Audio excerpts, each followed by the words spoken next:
Hi, my name is Riva Villa. Today I will read a poem called The Raven by American poet Edgar Allan Poe. But first, a bit about Poe. Edgar Poe was born January 19th, 1809 in Boston, Massachusetts. He was abandoned by his father when he was about 1 year old, and his mother died of tuberculosis only a year after that. Poe then became informally adopted by the family of a successful local merchant, John Allan, that same year, moving him to Richmond, Virginia, and giving him a new name, Edgar Allan Poe. He grew up attending prestigious boarding schools in the UK, going on to attend the University of Virginia in 1825, then dropping out within a year. Poe lost several people who were dear to him throughout his life, including his new mother, his brother, and his wife, Virginia, who suffered with tuberculosis from 1842 until 1847. It was during that time that Poe published his most famous poem, The Raven, in 1845, giving him almost instant fame and recognition. Later, on October 3, 1849, Poe had been seen running around the streets of Baltimore, Maryland, behaving deliriously. He remained incoherent until his death days later, on October 7th. His cause of death remains a mystery to this day. But throughout his brief life, he published several haunting and often horrifying short stories and poems, like Annabel Lee, The Telltale Heart, and The Pit and the Pendulum, among many, many others. Most of his works are now available online, and I will try to make more videos featuring other works by Edgar Allan Poe soon. If you'd like to explore the works of Poe on your own, you can access most online on sites like poetryfoundation.org and poestories.com, which offers in-text vocabulary assistance to help people understand terms unfamiliar to our time. You can also find Spanish translations of some of his work, including The Raven, at houseofusher.net and SpanishDict.com, which also has an audiobook reading available. I encourage you to find the poem and follow along as I read. With that, I hope you enjoy The Raven.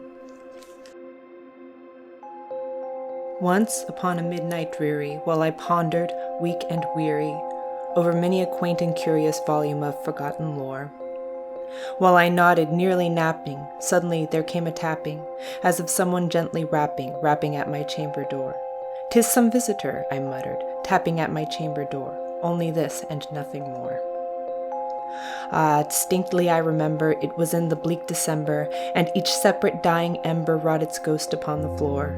Eagerly I wished the morrow, vainly I had sought to borrow from my books surcease of sorrow for the lost Lenore, for the rare and radiant maiden whom the angels named Lenore, nameless here forevermore. And the silken, sad, uncertain rustling of each purple curtain thrilled me, filled me with fantastic terrors never felt before, so that now, to still the beating of my heart, I stood repeating, "'Tis some visitor entreating entrance at my chamber door, some late visitor entreating entrance at my chamber door. This it is and nothing more." Presently my soul grew stronger, hesitating then no longer. "Sir," said I, "or madam, truly your forgiveness I implore. But the fact is I was napping, and so gently you came rapping, and so faintly you came tapping at my chamber door, that I scarce was sure I heard you. Here I opened wide the door. Darkness there, and nothing more." Deep into that darkness peering, long I stood there wondering, fearing, doubting, dreaming dreams no mortals ever dared to dream before. But the silence was unbroken, and the stillness gave no token, and the only word there spoken was the whispered word Lenore. This I whispered, and an echo murmured back the word Lenore. Merely this and nothing more. Back into the chamber turning, all my soul within me burning, soon again I heard a tapping, something louder than before. "Surely," said I, "surely that is something at my window lattice. Let me see, then, what there it is, and this mystery explore. Let my heart be still a moment, and this mystery explore. 'Tis the wind, and nothing more." Open here I flung the shutter, when, with many a flirt and flutter, in there stepped a stately raven of the saintly days of yore.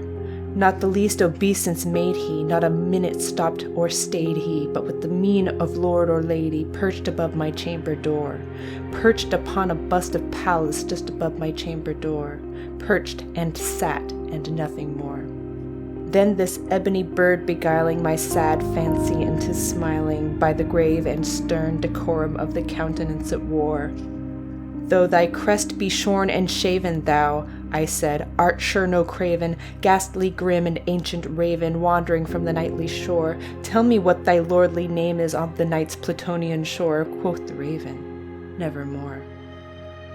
Much I marveled this ungainly fowl to hear discourse so plainly, though its answer little meaning, little relevancy bore, for we cannot help agreeing that no living human being ever yet was blessed with seeing bird above his chamber door, bird or beast upon the sculptured bust above his chamber door, with such a name as Nevermore.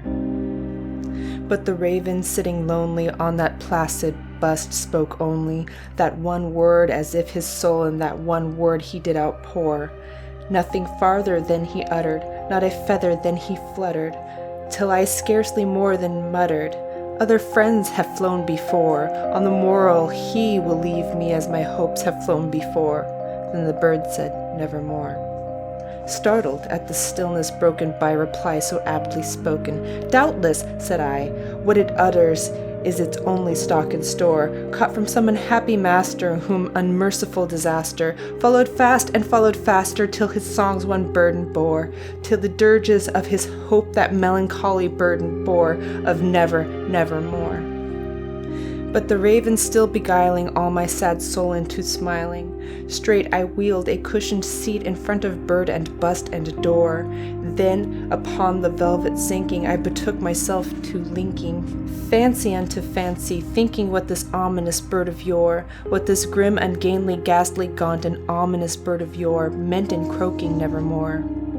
This I sat engaged in guessing, but no syllable expressing to the fowl whose fiery eyes now burned into my bosom's core.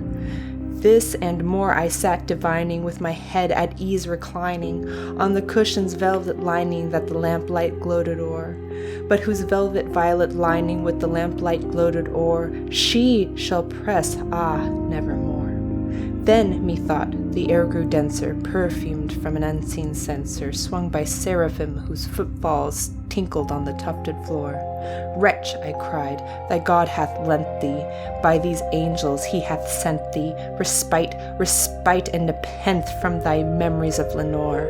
Quaff, O quaff this kind nepenthe, and forget the lost Lenore. Quoth the raven, nevermore. Prophet, said I, thing of evil, prophet still if bird or devil, whether tempter sent or whether tempest tossed thee here ashore, desolate yet all undaunted, on this desert land enchanted, on this home by horror haunted. Tell me truly, I implore, is there balm in Gilead? Tell me, I implore. Quoth the raven, nevermore. Prophet, said I, thing of evil, prophet still if bird or devil, by that heaven that bends above us, by that God we both adore.